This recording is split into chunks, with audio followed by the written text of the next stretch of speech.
প্রিয় দর্শক, ট্রাম্পের নতুন হুমকি অর্থনৈতিক যুদ্ধ সমস্ত কিছু ধ্বংস করে দিয়েছে ইরানের, কিন্তু কোনো লাভ হয়নি।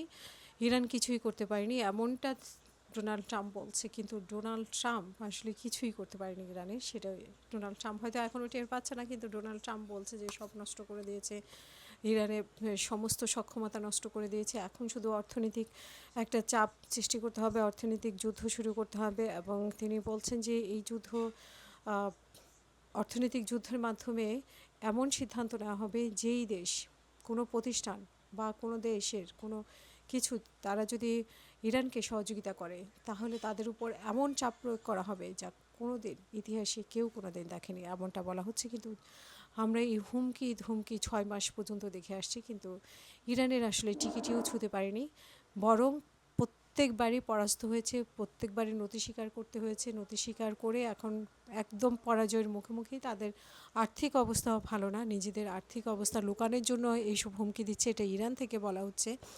এবং ইরানও পাল্টা হুমকি দিয়েছে, যদি এমন কোনো পদক্ষেপ নেওয়া হয় তাহলে ইউরোপে যে ঘাঁটিগুলো আছে মার্কিন যুক্তরাষ্ট্রে সেগুলোকে উড়িয়ে দেওয়া হবে এবং সেগুলোর ব্যাপারে কঠিন ব্যবস্থা নেওয়া হবে। এইভাবেই হুমকি ধুমকি চলছে। এবং যে হরমুজ প্রণালী ইরানের হাতছাড়া হয়ে যেতে পারে, এমনটাও অনেকেই মনে করছেন। যে মানে যুক্তরাষ্ট্রের যারা বুদ্ধিজীবী বা যুক্তরাষ্ট্রপন্থী কথা বলেন তারা বলছেন, কিন্তু আসলে হরমুজে অবরোধ দিয়েছে ঠিকই, কিন্তু জাহাজ চলাচলে বাধাগ্রস্ত হচ্ছে, কিন্তু শেষ পর্যন্ত হরমুজ প্রণালী ইরানের অধীনেই থাকবে, এটাই শেষ কথা।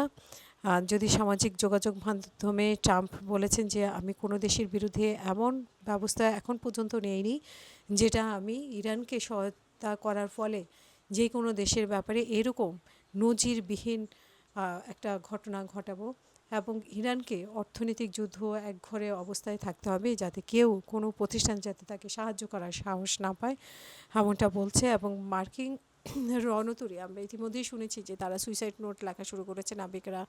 নাবিকরা হতাশ, নাবিকরা খাওয়া পাচ্ছে না, তাদের স্বাস্থ্যের মানসিক, এবং তারা আদৌ কবে ফেরত যাবে সেরকম কোনো কিছু জানে না। সেই অবস্থান অনিশ্চয়তার মধ্যে নাবিকদের যে পরিবার আছে তারাও একটা অনিশ্চয়তার মধ্যে ভুগছে।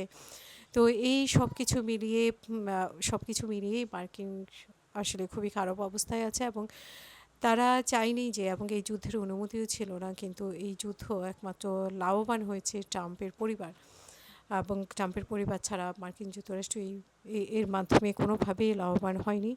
এখন কিভাবে তারা এই থেকে ফেরত যাবে সেটাও তাদের একটা আত্মসম্মানের ব্যাপার, এবং তাদেরকে চরমভাবে পরাজয় স্বীকার করেই ইরান থেকে ফেরত যেতে হবে, যেটা কেউ কোনো দিন আসলে এরকম পরাজয় চিন্তা করেনি আমেরিকার কাছে। কিন্তু সেই পরাজয়টা মেনে নিতে হবে, কিন্তু সেই পরাজয়টা কবে মেনে নেবে সেটাই এখন তাদের লজ্জার বিষয়।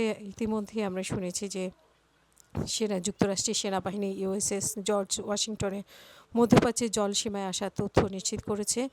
এবং যুক্তরাষ্ট্রের সামরিক বাহিনী মধ্যপ্রাচ্য বিষয়ক ইউনিট সেন্টকমে এক বিবৃতি নিয়ে বলেছে যে গতকাল মার্কিন সেন্টকম অঞ্চলে পৌঁছানোর পর পূর্ব নির্ধারিত মোতায়েনের অংশ হিসেবে মধ্যপ্রাচ্যে কার্যক্রম শুরু করেছে George Washington career strike group.